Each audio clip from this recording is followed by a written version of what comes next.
Hi everyone, you have reached Chronicles of the Gray Hair Diva. If this is your first time, welcome. If not, welcome back. I hope all of you out there will hit the subscribe button and the notification bell so that every time I upload a video, you will be notified. For right now, I will be uploading videos every Monday, Wednesday, and Friday. Today, for all of you Real Housewives fans, we're going to talk about the Real Housewives of Potomac, and we may throw a little snippet in there of the Real Housewives of Atlanta. But first and foremost, I got to talk about the Real Housewives of Potomac, which came on last night, the reunion, and I'm sure many of YouTubers have talked about this already. I might be late to the party, but I came to the party. So last night's reunion was fire. It was one of the best reunions, I could say, almost in the history of the Housewives franchises. All of them always talk about receipts, but last night, honey, Monique Simmons, am I saying her last name right? I think I'm making up her last name right now, but let me take that back. Monique came with the receipts, okay? Honey, here go my binder. Here go my Monique binder. My Monique binder of the receipts. She had a binder with tabs in it of receipts because she was ready to come for people. But really, she was ready to come for Giselle. She came for Giselle so bad that I felt bad for Giselle. I wanted to come there and just give her a hug and just, stop the shenanigans and the nonsense because she came for her. But even though I like Giselle got what she deserved because Giselle is always coming for Monique. And Monique came back at her last night with the receipts. So last night on the Housewives of Potomac reunion, and we have been hearing rumors about this for a while, and I watch other YouTubers, and I love watching Sherelle's World, and she's one of the ones I listen to, but I know that I heard it on her show first, how, the relationship between Giselle and Jamal Bryant was fake. It was just for the show so that Giselle can have a storyline. And last night, Monique confirmed it. Excuse me, I had to take a sip of water. Monique confirmed it. She had receipts. She opened her binder, I guess, to her Giselle file. And she was reading off text that one of Jamal Bryant's girlfriends, lovers, I don't even know what to call it at this point, sent to Monique to prove that the relationship that Giselle and Jamal Bryant was having is fake. And Monique is starting to read off these, text messages that she got from this person saying how, and the person allegedly sent Monique pictures of her and Jamal being in bed together, her saying Jamal telling her that, the relationship is fake, it's just for the show, it's just for reality TV. I'm not really with Giselle. Just messiness. And so, Giselle was like, that's fake news pretty much. And she said, oh, you want me to read off his number? Monique reads off the phone number. They blurred it out, of course. And I think matter of fact, I know Andy felt bad for Giselle because usually Andy is here for the nonsense and the shenanigans. He didn't even really want to get into it. So when Monique called off the number, he turned to Giselle and said, is that his number? Is that Jamal's number? And Giselle was like, yes. I commend Giselle because Giselle could have played it off like she didn't know that was his number, or be like, oh, I don't know his number, or whatever the case may be, because it's just stored in my phone. I don't know his number off the top of my head. But Giselle told the truth. She's like, yes, that's his number. Giselle was busted. Okay, so it's no surprise to us that a housewife is having a fake relationship, because if you ever watched The Real Housewives of Atlanta, I mean, they said most of what's the name, Kenya's relationships was fake, including the one to her husband, who she has that gorgeous baby Brooklyn with. So, this is not a surprise to us, but the kicker of last night is it's the first time that somebody came and presented at a reunion like hardcore receipts in the person they was accusing, to the point where the person they was accusing had to say, like, yes, yes, it's true. Giselle was sitting there. Giselle was in the hot seat, and Monique had Giselle on fire. Fire. She was reading it off, reading it off, reading it off. And I understand, in my opinion, why Monique was coming so hard. I think Monique was coming so hard, one, so she could save her job, because that fight between her and Candace kind of put Monique in a little hot seat. And I think she was on the border with Bravo, like, should they keep her, should they let her go? Well, she figured, no holds bars last night. She was coming for Giselle, and she came for her. And in my opinion, if we gotta go, like if this was a fight, round one, round two, well, hands down, we gotta see the rest of the reunions of part 3, part 2, however many parts they're gonna have. But right now, the point goes to Monique. Monique won last night, period, hands down. Giselle was sitting there and didn't know what to say, okay? Then on top of that, for Jamal, whether this relationship was fake, which I think at this point now we all believe, yes, it was just a fake relationship so she could have a storyline. But you know what, Jamal, in my opinion, you're a punk, because if you knew you was doing it for the fake storyline, you couldn't follow through. Because they also asked Giselle last night, was Jamal showing up to the reunion? And of course, I mean, we all know the answer is no, because he wasn't going to sit there and answer any questions. How could he? Why would he? He's a mess. So now he left her holding the bag. Giselle's sitting there. She can't even answer the questions. And usually Giselle is running her mouth. Well, last night, Monique shut her down. Monique shut her down. She had nothing else. She couldn't say a word, okay? And I'm not the biggest fan of Monique. Like I said, I felt extremely horrible for Giselle. But on the flip side, Giselle asked for it because Giselle was coming at Monique and her husband and her relationship. And from what we saw behind the scenes, her husband, Monique's husband, wasn't here for it either.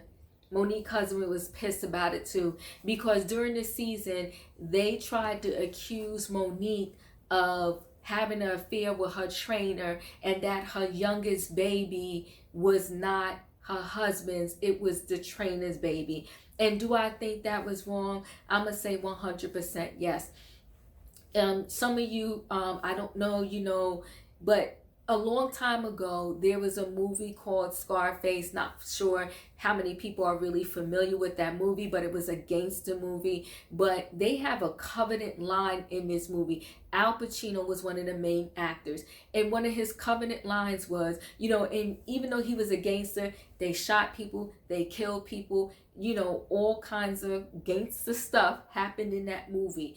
But someone betrayed them, and it was put out the order that he needed to kill one of these men, right?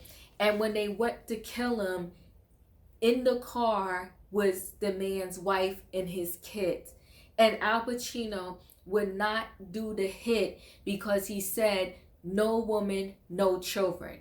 Okay, so at least even as a gangster, they had a code that they followed. It ended up biting him in the booty, but hey, at least he had a standard, he had a code. So as a gangster, he had a standard and a code. No woman, no children. And I think when they do these housewives shows, the name of the game is get messy and get down dirty, whatever. But I think they should have a little code. It should be no children. And they crossed that line because this season on the Housewives of Potomac, they was accusing Monique of having an affair with her trainer, and that her child, and he is a cutie pie, that her child was not her husband's, it was possibly the trainer's child, which I thought was so mean and so evil. It was just mean and evil. Well, Monique came back. She shot fires last night. Oh, she came with grenades, bombs. She was ready. She was ready and looking absolutely beautiful. And like I said, Monique is not my number one on that show at all, because I think there's some other things where she's just straight messy. But I will give it up to her. Last night, she was the best dressed. She always dressed very well. She always looks good in her clothes, and she is like in tip top shape. So hands down, Monique slayed last night. But not only that, between her and Giselle, like I said, round one, give it to Monique. Hands down, she won. She came for Giselle. Giselle couldn't even open her mouth. She couldn't respond. And like I said, when Monique called out Jamal Bryant's phone number, Giselle had no choice but to say, yes, that was his number. There were some other things that happened on that reunion that kind of disappointed me. So Giselle had accused Karen of saying Wendy is the latest what do you call it, cast member on the show. She's like the newest cast member on the show. She just came this season. The audience kind of wasn't really here for her. You know, she was neither here nor there for me. I mean, I think she was trying to find her way, and she just struck a wrong chord with the audience because she kept talking about her degrees. It didn't bother me much, but for a lot of audience members, they wasn't really here for it. They were sick of her, and they could care less if she comes back or not. I mean, I'm hoping Bravo in the audience will give Wendy just another chance. But according to Giselle, the Grand Dame, okay, Karen did not want Giselle on the show because Karen allegedly said that, you know, the Housewives of Potomac is the prettiest housewife franchise there is, and that Wendy didn't fit in. I really hope that is not true. But if it is true, Karen, that's disgusting. Disgusting and very sad. You know, Wendy, I think with all of these shows, they need diversity. And yes, all of them on the Housewives of Potomac are African American. But when I say diversity, I mean diversity in skin tones also. And so, yes, they had Monique, they had Candace, and then, you know, now they have Wendy, and Wendy is just, you know, brings in a different culture into it all. And to almost suggest, like, you know, if what Giselle said that Karen said is true, to almost suggest like Wendy isn't pretty enough to be on that show, I think is disgusting, because I think all of the women, they are all beautiful and they represent different beauties, you know, in their own special way. So I just thought that was kind of disappointing and ugly, and I wasn't here for it. So I just hope that isn't true, Karen, but that part I did not like last night on the show. Another piece that I don't like, that is just like this big debate with everyone, and this is part of why I got turned off by Monique, is because the fight between her and Candace this season, I thought it was disgusting, but on top of that, I did not like the way Monique handled it, okay? Monique said that Candace asked for it. She got dragged because she's always running her mouth. I mean, she was going on and on, and she made jokes about it. So allegedly, they both had sued each other in the court. The court allegedly, I guess, threw it out. And Monique just, even after that, she made a joke about how Candace was just mad that she got dragged and she was embarrassed or whatever. To me, Monique showed no remorse. If Bravo decides to keep Monique for next season, just like they did when Nene was dragging people out of her closet that season when she didn't want anybody to go in her closet, they made Nene sit out about 3 or 4 shows. If they allow Monique to come back, she needs to sit out 3 or 4 shows, because I think it's a disgrace, and I think it was completely unfair that she put her hands on Candace. If people are going to be allowed to touch someone because they don't like the words that are coming out someone's mouth, first of all, these realities are built off of people talking trash. So people talk trash all day long. You can talk all the trash you want, but that should not, you should not, because you don't like when I'm talking trash to you, that should not justify you putting your hands on me. So I thought that Monique was disgraceful for doing that. And I also thought that after that, she handled it extremely poorly because she just kept bragging about how she dragged Candace. And I'm just like, bravo, don't let this go down. Don't let this go down. Don't let her, I don't want her to get kicked off the show, but at the same time, I think that she needs to pay the price like other people paid when they put hands on somebody. She needs to sit out 3 or 4 shows. I don't know if y'all tape 8 shows for the season. She needs to be cut out of half of them. She needs to not be paid for half of them because she had no business putting her hands on Candace. Can't wait to see part 2 of this reunion. I'm here for it if they have part 3. Giselle, buckle your seatbelt. Monique is coming for you. And apparently from the previews for next week, her husband is about to come for you too. Giselle, you ran out of gas because you're always just going around being the one that antagonized everybody and dropping little bones and telling people business. And now it's come back to bite you in the booty. I do think too it was horrible the way that they kept talking about Giselle's home and the way that she dresses. It was just not a good night for Giselle. I don't think she's the best dressed either, but I don't think she's the worst. I didn't really see a problem with the way her home was furnished. I mean, at least she has a home, but apparently they have just been just ragging her out and just dragging her for filth. They dragged Giselle. They dragged Giselle, and it was just terrible to see last night. I felt so extremely bad for her. I felt bad for her, but I mean, some of it is like karma coming back to bite her in the booty because she was always just digging in people. And you know, I'll say a quick word about Ashley. Ashley, I half liked her in the beginning. I don't like her now because I don't know why she's coming for Candace. I guess she's coming for Candace because her and Monique are close friends. But grow up. Learn how to be neutral in a situation. Ashley, you came out of pocket, out your mouth to a lot of people, a lot of different times. You were messier than Candace, and yet you're trying to justify too why Candace got dragged. I'm not here for it, Ashley. And on top of that, Ashley, I will say this. Once again, you're a beautiful woman, but your husband is a hot mess.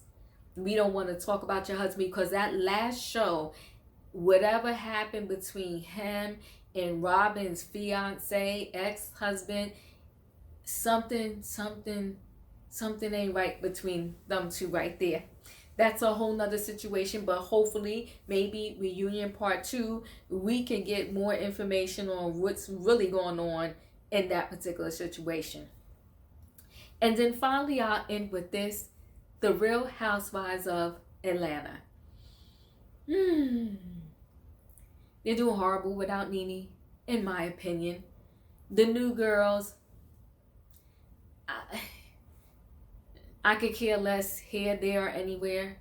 I think that if they really want success to come back to the Real Housewives of Atlanta, you bring back Nene, you bring back Sheree, and you bring back Kim. I'm not the biggest fan of Kim, but if you want reality drama, you want something really to go down on the Housewives of Atlanta, you bring back Kim, Nene, and Sheree. And then we're going to have a show.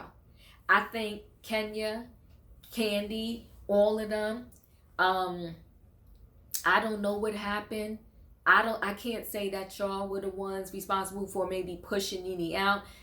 She had an opportunity to sign the contract. Maybe she signed to, not signing was her own death sentence. I don't know. But all of you should come together. If y'all still taping, I don't know how many episodes you have left, but if you could get her on the last 2-3 of them episodes, then we really gonna have a show. I have never in the history of the Housewives of Atlanta cleaned my house while watching your show, because I never used to want to miss not a second, even though I can go back on demand it or whatever. Sunday night I was cleaning. I was doing whatever. I wasn't interested. I could care less. I wasn't really waiting, expecting to see anything. And the only thing I would say that caught and sparked my little interest, I guess it was Drew and her husband. That husband, in my opinion, mad disrespectful. Oh, disrespectful. When and where does this happen that a husband will go away for days and your wife don't know where you at? Where do they do that at? And he was just like, pretty much, I ain't got to tell you where I was.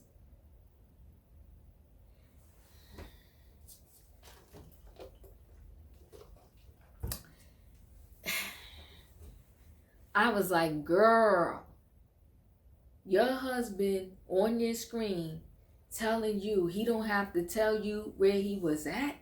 He could just leave for days and not tell you. Then you're saying that he has cameras in your house watching you, but you can't know where he's at? That's different. They're different, and that whole situation was different. But that right there, it had me sitting up in my chair. I came in, I listened in for that. But that was only, 2-3 minutes of the show. The other part that had me thinking and sparked my attention in the Real Housewives of Atlanta. So Riley graduated. Congratulations, Riley, for graduating from high school. And she's about to go to NYU. I'm very happy for her.